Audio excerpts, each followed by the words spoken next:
What if I told you that you could earn 6 times the amount of plundered umbral energy in the same time it takes you to complete one expedition? And no, this isn't a scam like half the comments on YouTube these days. Gosh dang it, I hate spam. It's very real, very simple, and today I'm going to show you how to make the most of your time in expeditions. All you need is a few upgrades from the star chart, some map fragments, and some treasure coordinates with a little trick for solo matchmaking, and you'll be set. Nothing revolutionary here. And don't let that last part scare you. Solo matchmaking is really easy to do, at least on Xbox. So to start this farm, you need to make sure you're fully stocked on both map fragments and treasure coordinates. To recap the currency grind for the season in its simplest form, you can easily farm Catch Crash for map fragments, where you'll get around 15 per run. Treasure coordinates, on the other hand, can be earned just about anywhere, like ritual activities, lost sectors, and even combatant kills if you have this upgrade right here. And if you want the most treasure coordinates possible, I'd also recommend grabbing the 5th upgrade in the second row of the star chart, which allows you to get extra coordinates just from completing playlist activities with other season pass holders. Kind of a weird upgrade, but it is helpful. Doesn't really take long to fully stock up on these.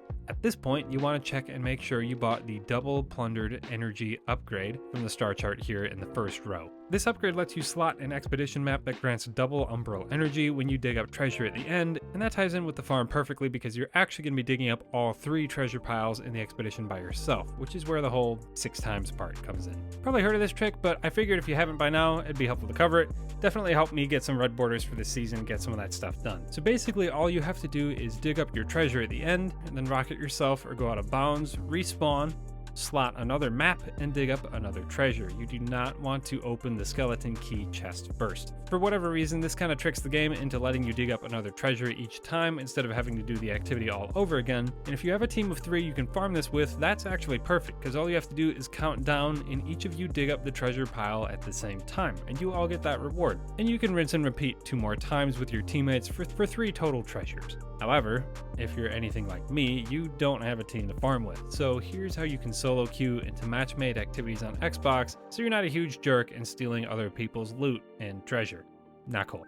I'm not really too sure how the other platforms work, but I know there are guides out there for that. Simply log into another account on your Xbox and begin matchmaking into an activity. When you've found people and are flying into the destination, you can then go to the gameplay settings in Destiny and hit switch profile.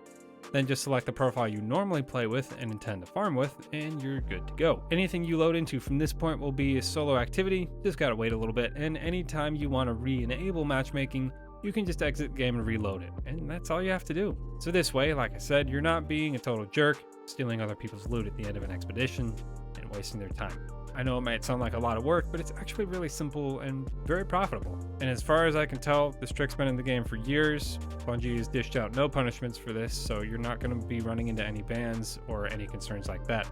Figure that's worth clarifying. You can then use all the umbral energy that you've gotten from this method to focus into the seasonal weapons that you want. So 3 chests for yourself, and that double plundered energy, of course you're getting 6 times more than if you slaughtered a regular map and played normally. That is really helpful. That's a lot of energy all at once. Super helpful for buying specific weapons if you're still trying to get weapon patterns or just want some good random rolls on stuff. I know I'm not really going to craft every weapon this season because not all of them really need to, so if I can just get a good random roll, that'll work just fine, and this is a pretty good way to do that. So that's actually all I've got for today. If you enjoyed the video and found it helpful, definitely leave a like and subscribe for more content like this. And if you want to hang out and chat with me and the fellas on Discord, I've got a link in the description for that too.